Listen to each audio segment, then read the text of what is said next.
Hi, and thank you for tuning in to Noir Histoire. I'm Natasha, and in this episode, I'll be sharing what I've learned about James Armistead Lafayette.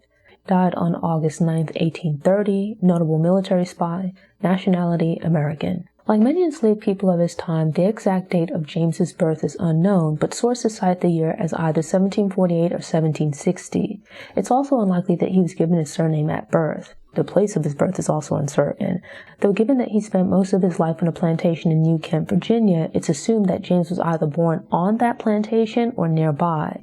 The Continental Army officially came into existence on June 14, 1775, under the command of George Washington. Given America allowed slavery, there was initial resistance to the idea of black men being armed. Those who managed to join the military during the first 2 months of the war were permitted to continue their service, while new black recruits were rejected. But when the need for troops began to outstrip the availability of white would-be soldiers, black men were allowed to enlist. This cycle would continue through major future wars, up to and including World War II. As with the details of James's birth, little is known about his early life, except that by 1780 he was owned by William Armistead. From the onset of the Revolutionary War, Armistead was based in Williamsburg and served as a manager of the state's military supplies. In 1780, Armistead moved to Richmond and was accompanied by James. The following spring, Virginia was invaded by the British Army. With permission from Armistead, James was allowed to enlist in the Marquis de Lafayette's French unit. This was with the understanding that James was still owned by Armistead and expected to return to him after the war. It was relatively easy for black men to move across the area and behind military lines under the pretense of menial roles. In addition, being familiar with the area, James was able to move about using less traveled roads and paths without the assistance of maps or guides. Thus, James's first assignment was acting as courier, transporting communications between the French. His next and most important assignment was to infiltrate the British military as a spy. In 1775, hoping to spark a slave revolt, Virginia's then British governor issued a decree which freed any slaves who joined the British military. Prior to the decree, less than 1,000 slaves were estimated to have joined the British, but after the decree, about 100,000 enslaved people from across all of the colonies escaped behind British lines in pursuit of freedom. Thus, it was not suspicious when James arrived at British lines under the guise of being a runaway. His knowledge of the local area further ingratiated James to the British. He was able to infiltrate British General Charles Cornwallis's headquarters. James became a guide for British troops, traveled north with Benedict Arnold, and personally served Cornwallis. In time, James came to be so trusted by Cornwallis that he was asked to spy on the Continental Army.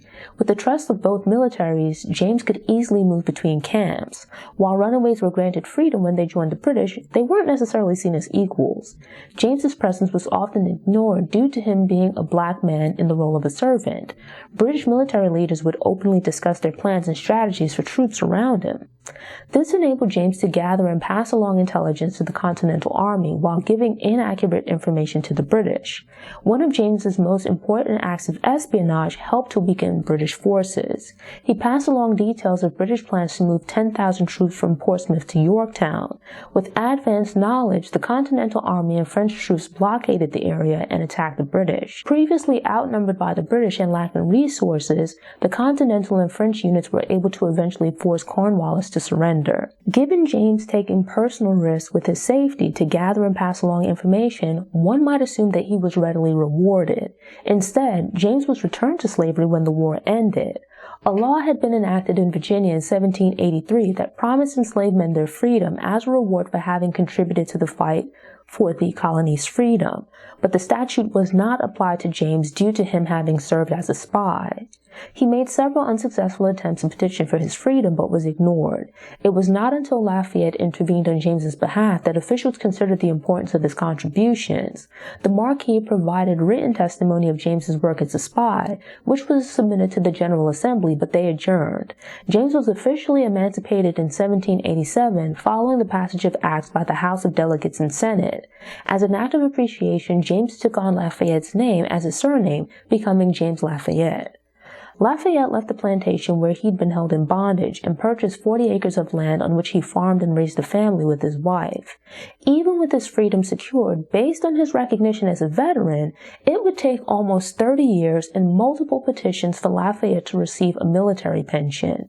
James Armistead Lafayette died in Baltimore, Maryland on August 9, 1930, between the ages of 70 to 80 years old. Thanks for tuning in. Show notes and sources are available on the Noir Histoire website via the link in the episode description. I'm working on creating downloadables and infographics, so keep an eye on the website. These Black History Facts are released every Wednesday, so if you enjoyed this episode and want more, subscribe to the channel, click the notification bell, and check out my Black History Facts playlist.